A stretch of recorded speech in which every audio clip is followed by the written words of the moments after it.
Hello, Wisconsin and Minnesota. I'm Sherry Below, the community correspondent for the Western Wisconsin Journal. And today my guest resides in Hudson, Wisconsin, but the organization he started is based in St. Paul, Minnesota. So that makes him sort of a Minnesconsin, especially because he's a Viking fan, but I still like him. Last month, my guest was the one and only Santa Claus, and so I asked myself, how do you top that? Well, the gentleman I'm interviewing today is a Santa Claus of sorts, in that he has given thousands of children very special gifts. He's kind-hearted like Santa, generous and jolly with the same hair color, I'm just saying. Welcome, Rob Neuenschwander. Thank you so much for being here. Thanks for having me here, Sherry.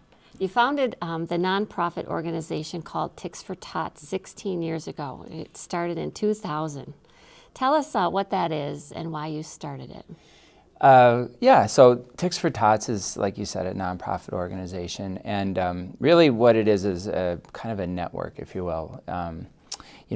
It was an idea that came to me in a kind of seminal moment. I was a volunteer with Big Brothers Big Sisters, and I used to bring my little brother to events all the time. It was one of our favorite things to do. We'd go to basketball games and movies and things like that.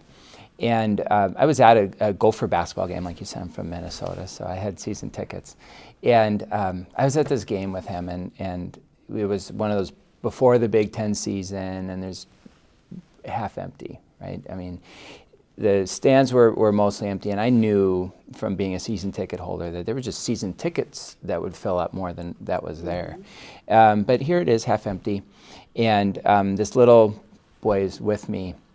And this is the type of thing that his family just can't afford, right? And they're trying to figure out how they're going to get food on the table, and throwing $30 per ticket to go to a basketball game was just not happening, right? Mm-hmm. So I'm with him, and I'm looking around at all these empty seats, and I got to thinking, there's got to be thousands of kids just like him that are sitting at home or getting in trouble somewhere. Mm-hmm. They just don't have the access. And there's all this unused resource. And at that moment, it was just like a light bulb moment. And I was like, there's got to be a way that I can make this happen.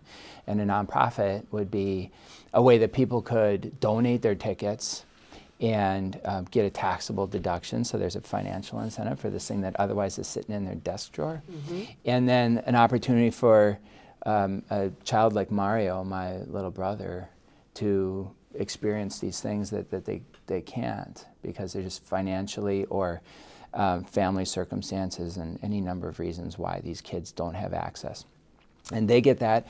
The arena gets to have more people there to make it a better experience. Mm-hmm. It was just like win, win, win, win, right? Yeah. So, so I'd recently got my MBA from the U, and I wanted to do something. I had like this entrepreneurial itch to scratch, and I didn't really have a strong profit motive. I didn't want to make bunch of money. I just wanted to build something. And so I just rolled up my sleeves and started recruiting a board of directors and writing business plans, and got my wife to join me in this endeavor. And so this is before we had kids. We were kind of crazy. We didn't know what we were getting into, but it's been really survived fun. a long time. Yeah, much to my surprise, yeah. Let's talk about the growth of the organization then over the years. Sure. So that first year, I still remember some of the numbers from the early years because they were modest, but they were important to me. That first year when we started, we took about a year from the time I had the idea till we kind of opened, hung up our shingle and said, okay, we can take tickets. The first tickets that we got were in July of 2000, and they were tickets to a St. Paul Saints game. There were 16 tickets. So here's how it worked. We said, we contacted a bunch of people and said, this is what we're doing. We had lined up a few organizations that worked with the kids, nonprofits, and they were working with children in need. This is like Big Brothers Big Sisters was the first one I contacted because it's like, hey, I'm a big brother and I want to do this. And there were several others, like Boys and Girls Clubs we had contacted, and Ronald McDonald House, and some of the ones that really just kind of jump off the page. Hey, there's needy kids here. And so we had them lined up. And then I started contacting just through our network of friends and said, okay, here's what we're doing. If the organizations you're working with have any tickets that they're not using, let us know. And we started opened a post office box in St. Paul. And so I remember the day Laura drove me up there. I got out of the car and I went and I opened the box and there was an envelope in there. And I was like, I was so excited because it had been a year of planning, right? And it was 16 tickets to a St. Paul Saints game that came from Lawson Software from a friend of ours who worked there. So that was it. We're off and running. And that first year, we didn't really market this heavily. It was all that word of mouth type of thing.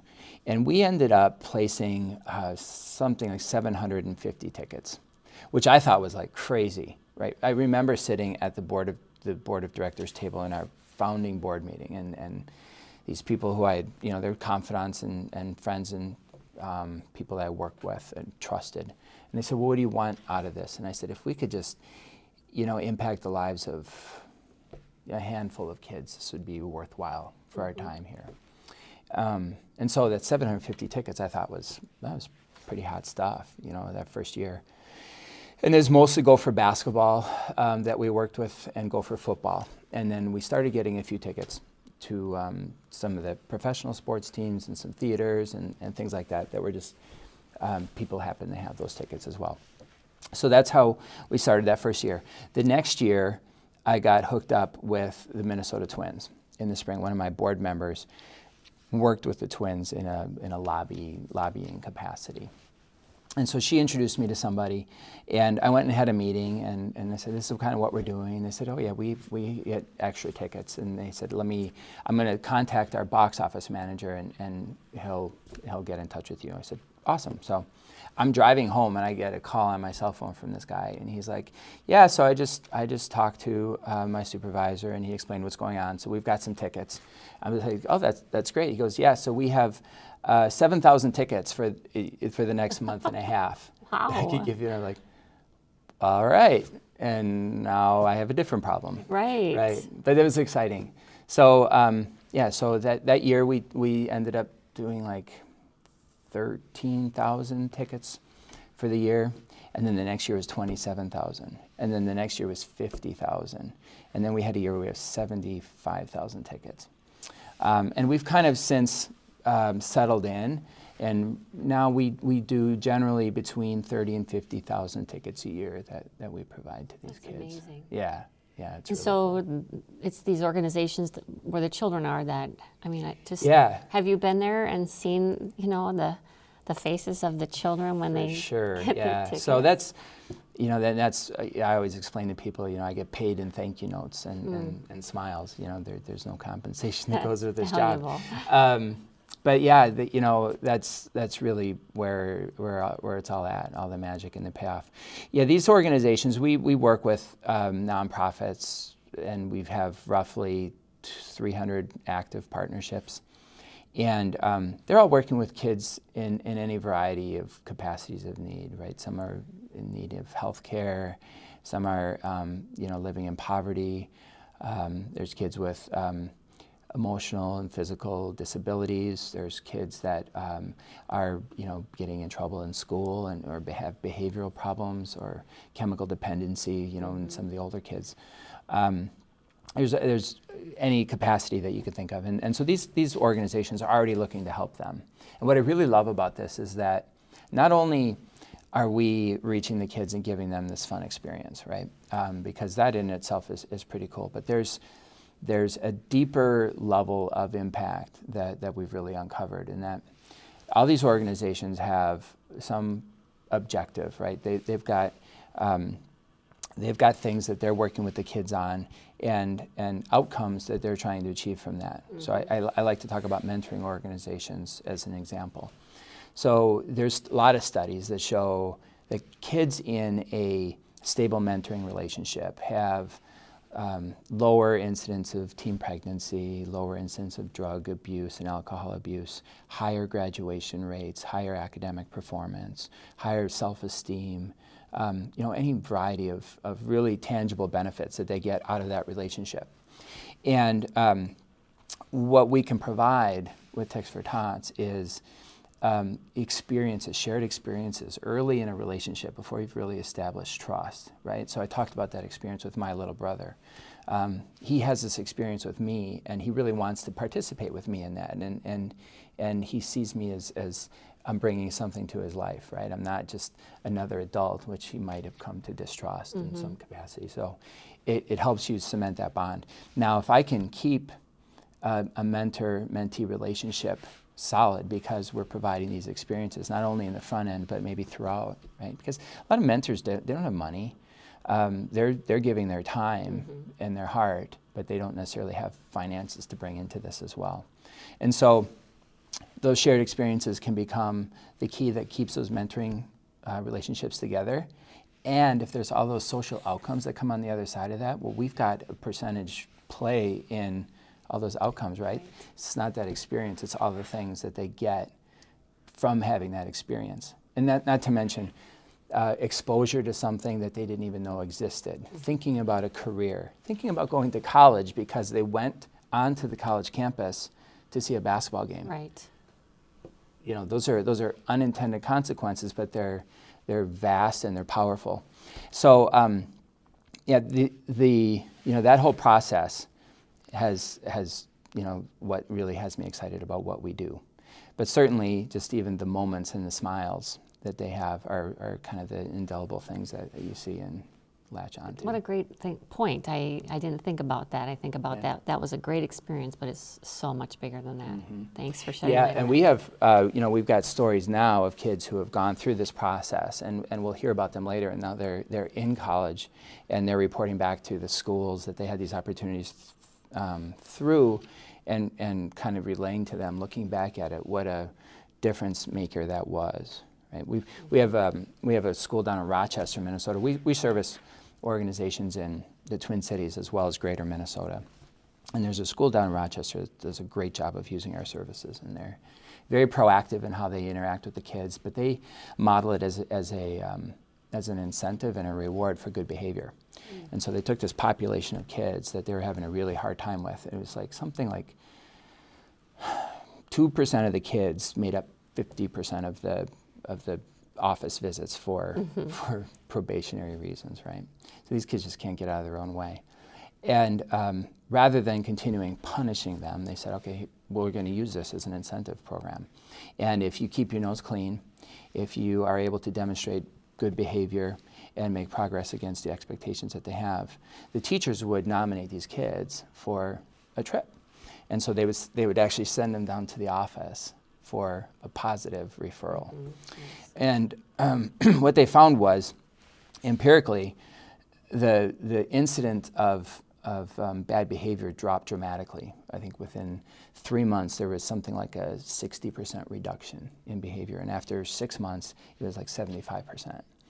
And not only that, but then they started to see this this whole transformation of the school and how they were looking at these kids and saying, rather than indicating how we're going to punish these kids and to teach them a lesson, they're looking at how can we build them up and show them the benefits and the rewards of good behavior. And not only did the students start behaving differently, but the teachers started looking at and the administrators started looking at them differently. And this school, this program got called to the school board in the Rochester area, and they're like, how are you doing this, right? Beautiful. Yeah, cool That's stuff. very neat. Yeah. Awesome. So the children, you said they really do write thank you notes. You said you get your thanks and smiles and for thank sure. you notes. That's pretty neat. So how does somebody get involved with Ticks for Tots if this is pulling at their heartstrings? Right. So there's a number of things that we can do. We always if you want to get involved in strategy and really hands-on, we have local advisory board kinds of positions. But one of the best ways is we have a volunteer opportunity that we call a venue event coordinator. And how that works is, when we get tickets, we have a number of different logistics processes that we use to distribute those tickets. And sometimes it's delivering the tickets physically to somebody or mailing them. Sometimes we drop them off at will call under a name and people will pick them up. The best way that we've used, the most efficient for us, and it has a number of other benefits, but we have this process where we send out a voucher. So we do this with a number of our larger venues. The Timberwolves might give me 400 tickets to a game, or the Twins could give me 1,000 tickets, or the Children's Theater gives us 200 tickets.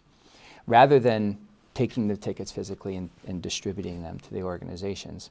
We say, okay, great, hold those tickets at the box office.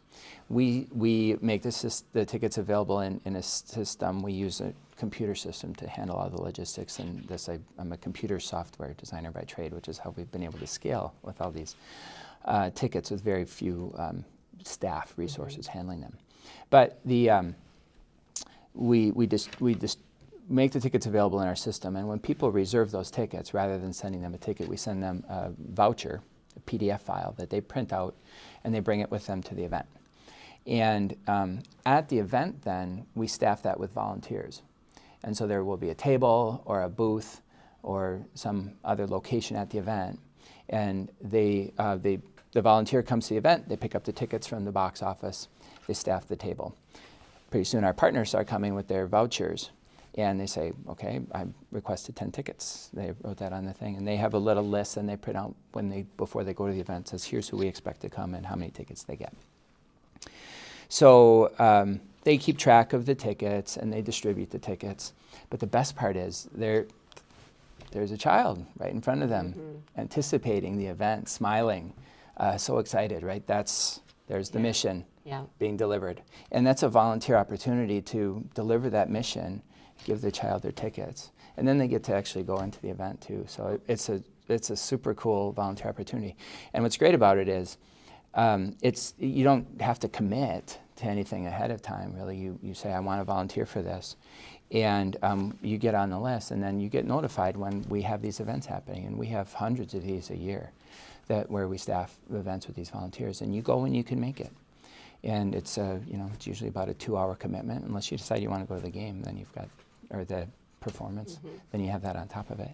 But it's important for us because it gives us some level of quality control, because you can ensure that everybody that's coming is using the tickets appropriately. As you can imagine, sometimes people will just send, a handful of adults or something. It happens.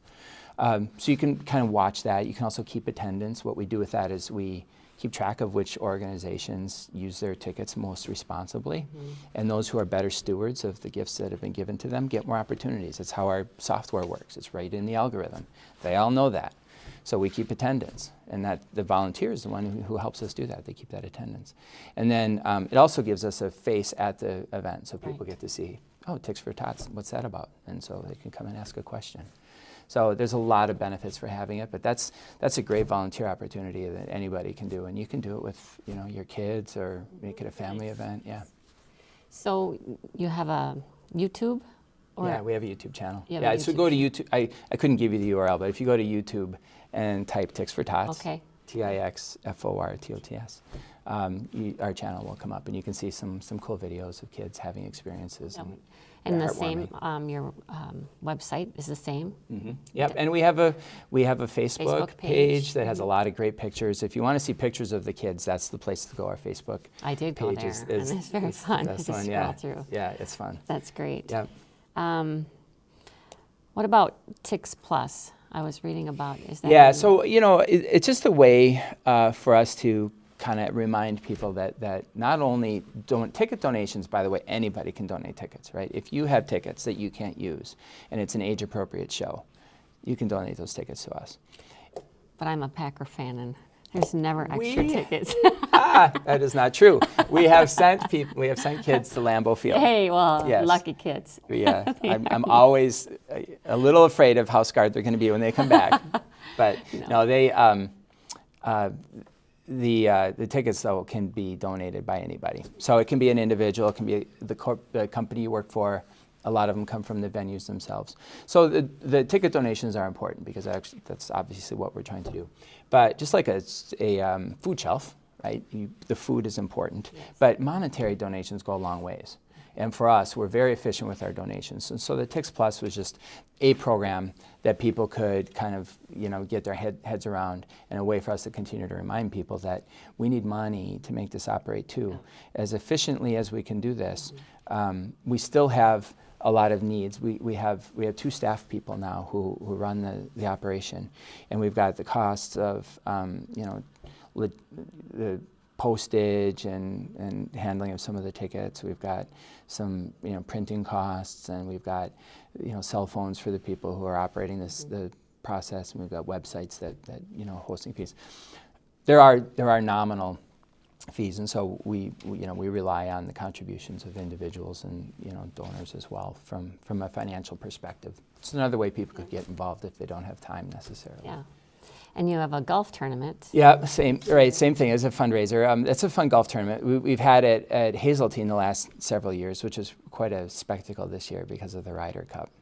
But that's a fun way. I think we've done that 7-8 years running now, and we'll continue to have that event in the summer. We also have a Twins event, a special event that we conduct every year, where people can come into the stadium at Metropolitan Club down at the Target Field, and we have a panel discussion with Twins coaches or luminaries, ex-Twins. We've had Paul Molitor. We've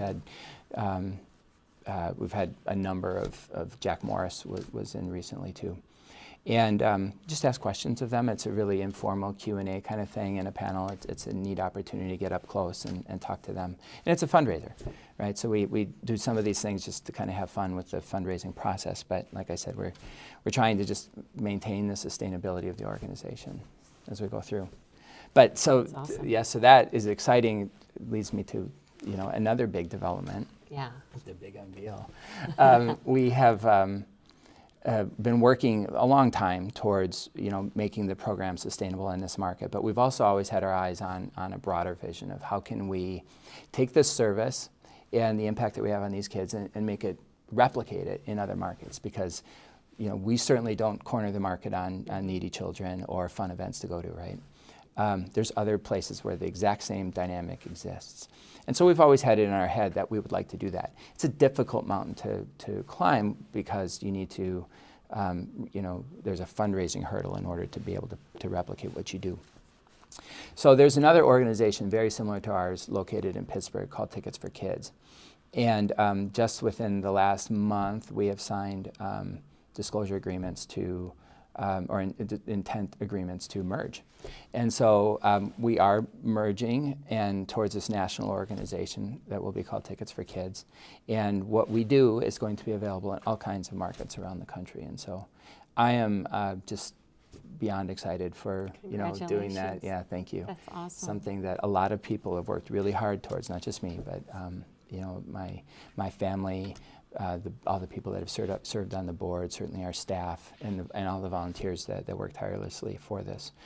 It's an accomplishment for all of us, and I'm excited mostly for the kids that are going to benefit from having this service available to them in other cities. I'm happy to have this time with you just to bring about awareness and support it and promote it a little bit. So yeah, I appreciate you having me on. Yeah, so check out that Facebook page, Ticks for Tots, or go to their website and the YouTube. Lots of ways to find out more about Ticks for Tots. Thanks again, Rob Neuenschwander, and I hope to see you here next month with my next guest. Goodbye.